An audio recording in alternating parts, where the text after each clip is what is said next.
Here's a gripping introduction for your YouTube video. The night was calm, the streets nearly empty, just the occasional car passing by under the glow of flickering streetlights. Officers Daniels and Carter were on routine patrol, expecting nothing more than another quiet shift. But then it happened. A sleek, black luxury car sped past them, well over the limit, weaving slightly as it moved. Instinct kicked in. Sirens blared, lights flashed, and within moments, the vehicle pulled over to the side of the road. As the officers approached, something felt off. The tinted windows were too dark to see through, and the silence from inside was almost eerie. Officer Daniels knocked on the window. No response. Another knock, still nothing. Just as he was about to call it in, the window finally rolled down, revealing a man in an expensive suit, his expression unreadable. There was something about him, his confidence, his posture, that made it clear he wasn't just any driver. "Is there a problem, officer?" His voice was calm, controlled, but there was an edge to it, like he was testing them. "License and registration, please," Daniels replied, keeping his tone professional. The man sighed, almost as if they were wasting his time. "Do you know who I am?" he asked, his gaze locking onto the officers. Carter shot Daniels a quick look, one they both understood. They had pulled over important people before, but something about this encounter felt different. The man's hand moved slowly toward the glove compartment, and for a split second, Daniels' pulse spiked. Was he reaching for paperwork or something else? Then, just as tension filled the air, something happened that neither officer expected, something that would change the course of their night in ways they couldn't have imagined. What happens next? You won't believe how this situation unfolds. Stay tuned. Officer Daniels kept his hand close to his holster, his instincts on high alert. Carter took a small step back, ready for anything. The man's movements were deliberate, slow, too slow, as if he wanted to make a statement without saying a word. The glove compartment clicked open, and for a moment, everything seemed to freeze. Then he pulled out a leather wallet and flipped it open, a government ID. Daniels leaned in, his eyes scanning the details. His breath caught for just a second. The name, the title, it confirmed what they had already suspected. This wasn't just any driver. This man held power, real power, the kind that could make life difficult for anyone who got in his way. But that wasn't what sent a chill down his spine.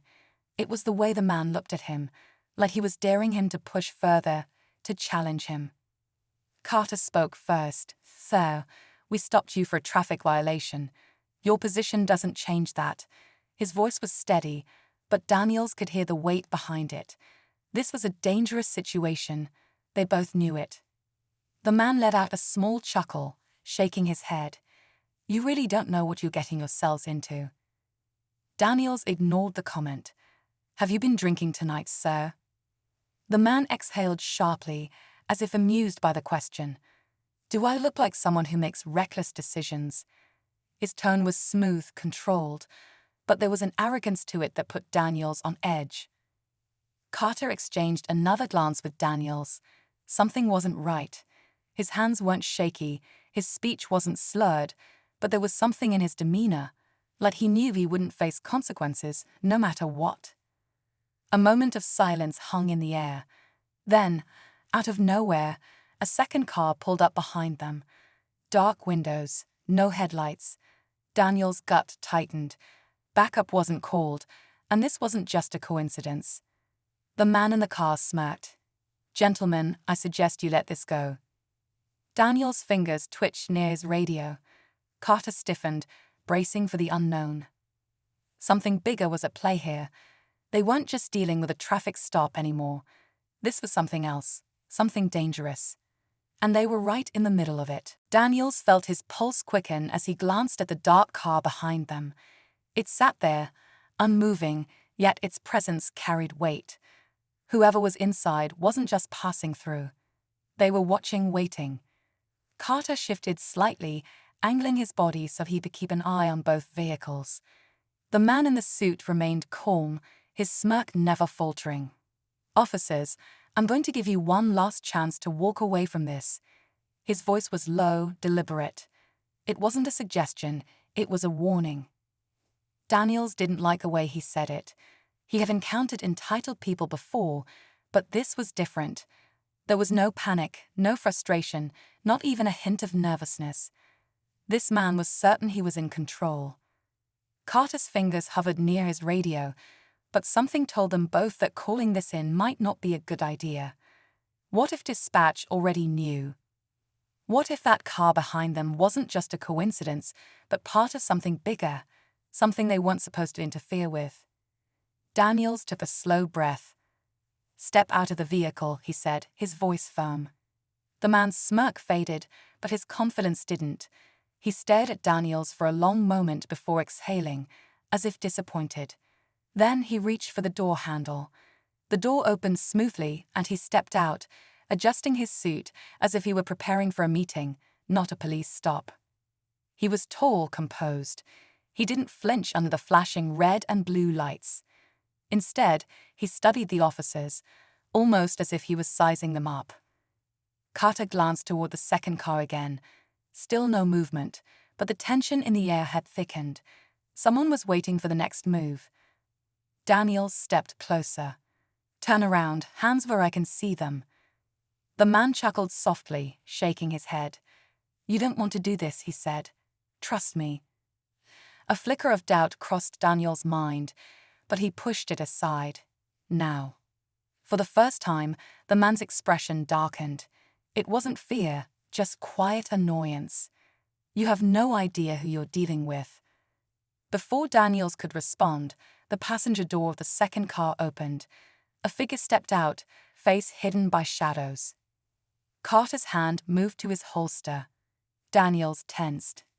This was about to take a turn they might not be ready for. Daniels felt his pulse quicken as he glanced at the dark car behind them. It sat there, unmoving, yet its presence carried weight.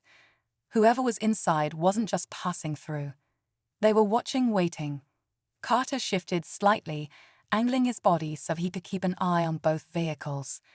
The man in the suit remained calm, his smirk never faltering. "Officers, I'm going to give you one last chance to walk away from this." His voice was low, deliberate. It wasn't a suggestion, it was a warning. Daniels didn't like the way he said it. He had encountered entitled people before, but this was different. There was no panic, no frustration, not even a hint of nervousness. This man was certain he was in control. Carter's fingers hovered near his radio, but something told them both that calling this in might not be a good idea. What if dispatch already knew? What if that car behind them wasn't just a coincidence, but part of something bigger, something they weren't supposed to interfere with? Daniels took a slow breath. "Step out of the vehicle," he said, his voice firm. The man's smirk faded, but his confidence didn't. He stared at Daniels for a long moment before exhaling, as if disappointed. Then he reached for the door handle. The door opened smoothly, and he stepped out, adjusting his suit as if he were preparing for a meeting, not a police stop. He was tall, composed. He didn't flinch under the flashing red and blue lights. Instead, he studied the officers, almost as if he was sizing them up. Carter glanced toward the second car again. Still no movement, but the tension in the air had thickened. Someone was waiting for the next move. Daniels stepped closer. "Turn around, hands where I can see them." The man chuckled softly, shaking his head. "You don't want to do this," he said. "Trust me." A flicker of doubt crossed Daniels' mind, but he pushed it aside. Now. For the first time, the man's expression darkened. It wasn't fear, just quiet annoyance. "You have no idea who you're dealing with." Before Daniels could respond, the passenger door of the second car opened. A figure stepped out, face hidden by shadows. Carter's hand moved to his holster. Daniels tensed. This was about to take a turn they might not be ready for. The figure from the second car moved slowly, deliberately, as if they wanted the officers to feel every second of uncertainty. The air was thick with tension, the kind that made every muscle tighten, every instinct scream to be ready. The street, once just another quiet road, now felt like a stage set for something much bigger than a routine traffic stop. Daniels kept his stance firm, his eyes locked on the approaching figure. Carter took a subtle step closer to him, their silent understanding kicking in. They were trained for unexpected situations, but this felt different. The man in the suit watched the figure approach, then let out a quiet sigh, almost like he had been hoping it wouldn't come to this. "You should have just let me go," he muttered, shaking his head. Daniels ignored him, his attention fixed on the newcomer. As they stepped into the glow of the police headlights, their face became visible. A woman, sharp features, a sleek black coat, and eyes that held the same unsettling confidence as the man they had pulled over. But there was something else, something in the way she carried herself. She wasn't just backup. She was someone with authority, someone dangerous. She stopped just a few feet away and crossed her arms, her gaze sweeping over the scene. "Officers," she said, her tone smooth but firm. "You need to release him." Daniels felt his jaw tighten. "Excuse me." She took a slow step forward, her eyes locked on his. "I don't think you understand the situation you're in." She glanced at Carter, then back at Daniels. "This isn't a request." Carter's grip on his holster tightened. "And who exactly are you?" The woman smiled faintly, but there was no warmth in it. She reached into her coat, slowly, carefully, before pulling out a small black badge. It was unlike anything Daniels had seen before. It wasn't a police badge. It wasn't even government-issued in the way he was used to. The man in the suit smirked again. "Told you," he muttered under his breath. Daniels felt something shift. They had stumbled onto something they weren't supposed to see, something bigger than them. And now, the real question wasn't whether they were making an arrest. It was whether they were going to make it out of this night unscathed. Daniels could feel his heartbeat in his ears. The street, once just another quiet patrol route, now felt like the edge of something dangerous. The woman held out the badge, waiting for a reaction. Carter shot him a quick glance, the kind that said, "Asterisk, are we really doing this asterisk?" But Daniels didn't move. He didn't care who these people were. Something wasn't right, and he wasn't about to back down just because someone flashed an unfamiliar badge. "Step away from the vehicle," Daniels ordered again, his voice steady. The man in the suit sighed, almost disappointed. The woman didn't react, didn't even blink. Instead, she tilted her head slightly, as if sizing them up. "You don't want to make this mistake," she said, softer this time. But the threat was there, just beneath the surface. Carter tightened his grip on his radio. "Dispatch, we." The woman raised a hand. "I wouldn't do that." Daniels felt a cold knot tighten in his stomach. There was no fear in her voice, no hesitation. She wasn't bluffing. But before he could say anything, movement from the second car caught his eye. Another door opened. A third figure stepped out. Daniels barely had time to register the new arrival before something else happened, something worse. His radio crackled. A voice came through, but it wasn't dispatch. It was distorted, scrambled, almost like interference. And then, through the static, a single phrase. "Stand down." Carter's face went pale. What the hell? The radio cut out. Daniels' pulse spiked. That wasn't normal. That wasn't possible. The man in the suit let out a quiet chuckle. "Now do you see?" he said, his voice calm, amused even. "You've already lost." The woman took another step forward, her eyes locked onto Daniels. "You're in something bigger than you realize," she said. "And if you walk away now, you'll forget this ever happened." Daniels' fingers twitched at his side. Every instinct screamed at him to push back, to get to the bottom of whatever this was. But something about the way she said it, the way the man in the suit remained so sure of himself, it made his stomach turn. Carter shifted, uneasy. "Daniels," he said under his breath, "we need to think about this." Daniels swallowed hard. The second car. The strange badge. The interference on the radio. This wasn't a routine stop anymore. And whatever was happening, they weren't supposed to be a part of it. Daniel's grip tightened. Every instinct screamed at him to stand his ground, but something deeper, a sinking feeling in his gut, told him they were in over their heads. The woman wasn't bluffing. The man in the suit wasn't worried. And whoever was on the radio, whoever had the power to cut off their communication, wasn't playing games. Carter exhaled sharply, shifting his stance. Daniels, we don't have backup. No one's coming. His voice was low, edged with something Daniels had never heard in it before. Not fear, not panic, just realization. The woman studied them for a moment, then spoke, her voice quiet but firm. You have two options. Walk away, pretend this never happened, or push forward, and I promise you won't like where it leads. Daniel's jaw clenched. Every fiber of his being wanted to resist. They were cops. They didn't just walk away. But looking at her, at the man in the suit, at the silent car behind them, something told him this was bigger than rules and regulations. Bigger than them. And then the final twist. From somewhere down the street, headlights appeared, several sets, moving fast. Not police cruisers, something else. The woman turned her head slightly, just for a second, but that second was all Daniels needed. Whoever was coming, she wasn't expecting them. The man in the suit's smirk faded for the first time. Daniels didn't waste time. Carter, move. In one swift motion, both officers stepped back toward their patrol car. The woman didn't stop them. She didn't need to. She just watched as they retreated, her eyes unreadable. As they got into the car, Carter fumbled with the radio again. Static. Nothing. The unknown vehicles were closing in. Daniels could barely process what was happening. But one thing was clear.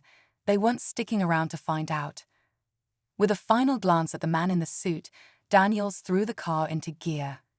They'd pulled away, the streetlights casting eerie shadows over the figures they were leaving behind. Carter exhaled, rubbing a hand over his face. What the hell just happened? Daniels didn't answer. He just kept driving, his hands gripping the wheel too tightly. Because deep down he knew. Daniels barely slept that morning. Every time he closed his eyes, flashes of the night came back, the man's smirk, the woman's cold stare, the eerie voice on the radio. It wasn't just a bad traffic stop. It was something else, something buried deep, and now he and Carter were tangled in it. When he finally got up, the weight of what happened still clung to him. He checked his phone again, half expecting another message. Nothing, but the silence didn't comfort him. If anything, it made things worse. Daniels gripped the wheel. That was the question, wasn't it? What would they even say? That a man with a mysterious badge shut down their radio? That an unknown group of people who weren't cops, weren't government officials, at least not the kind they knew, had stopped them from making an arrest? That something bigger, something unseen, had brushed past them tonight. Who do we even report it to? Daniels muttered. The words felt heavy. Carter rubbed a hand over his face. This doesn't feel real. But it was. It had happened, and no one would believe them. The rest of the shift dragged on in a haze. They finished their patrol, filed their reports, leaving out the parts that didn't make sense. No one questioned them. No one asked about the stop. It was as if the night had erased itself. By the time the sun started to rise, Daniel sat in his parked car outside his house, staring at nothing. His fingers drummed against the steering wheel. He had spent years thinking he understood how things worked, that the law was clear, that his badge meant something. But tonight had cracked that belief. His phone buzzed. A new message. No name, just a number he didn't recognize. Asterisk, forget it ever happened, asterisk. His breath caught. He looked around, but the street was empty. No cars, no figures in suits. Nothing, just the quiet morning. Daniel swallowed hard. He deleted the message. Carter was right. This didn't feel real. But as he stepped out of the car and headed inside, one thing was clear. Whatever they had stumbled into wasn't just real, it was watching them.